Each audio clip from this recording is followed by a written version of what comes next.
Olá, meu nome é Karine Aguirre e neste vídeo eu darei continuidade aos conceitos básicos e essenciais de monitoramento. Eu vou falar de conceitos relacionados a hosts e de conceitos relacionados a serviços. Sobre os hosts. O que são os hosts? Host é um dos elementos básicos do OPMON. Normalmente se refere a um equipamento físico, como por exemplo, um roteador, switch ou um servidor. Quais as propriedades básicas dos hosts? Todos os hosts devem, no mínimo, possuir informação relativa ao seu endereçamento IP, nome e alias para que possam ser monitorados. Como, por exemplo, podemos ter um host servidor de e-mail que possui como endereçamento IP 192.168.0.4 e alias definido como servidor postfix. Quais os estados existentes para hosts? Os hosts podem possuir três diferentes estados. O estado OK, que significa que o host está funcionando corretamente. O estado fora, que significa que o host não está respondendo, ou seja, ele está fora. E o estado inalcançável, o que significa que o host está fora, porém por algum outro problema de rede que impede que o OPMON faça as checagens. Sobre o agrupamento dos hosts.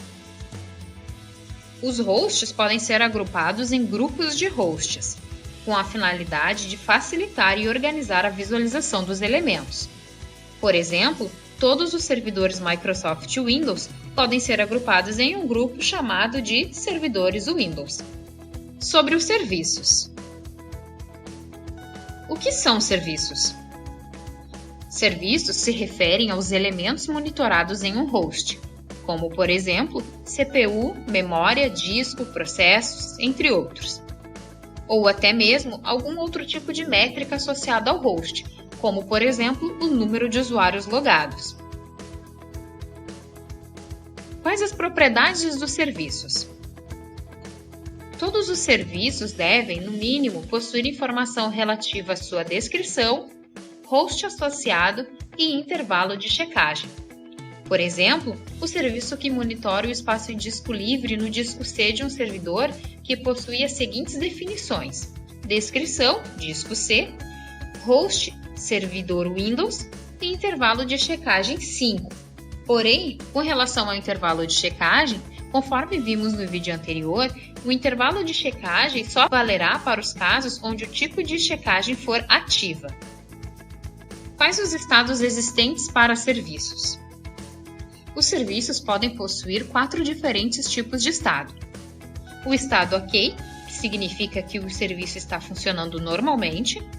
O estado em alerta, que significa que o serviço pode estar sendo afetado por algum problema ou em pouco tempo poderá ser afetado caso alguma medida não seja tomada. O estado crítico, que significa que o serviço está com problema e deve ser verificado. E o estado desconhecido, ou seja, o OPMON não conseguiu verificar o estado do serviço por algum motivo, portanto, talvez a configuração do OPMON esteja equivocada. Sobre o agrupamento dos serviços. Assim como com os hosts, os serviços podem ser agrupados com a finalidade de facilitar a visualização dos elementos dentro do OPMON. Por exemplo, as checagens de todos os discos dos servidores Windows podem ser agrupadas em um grupo de serviços chamado Disco Windows. Obrigada por assistir e continue acompanhando os nossos vídeos.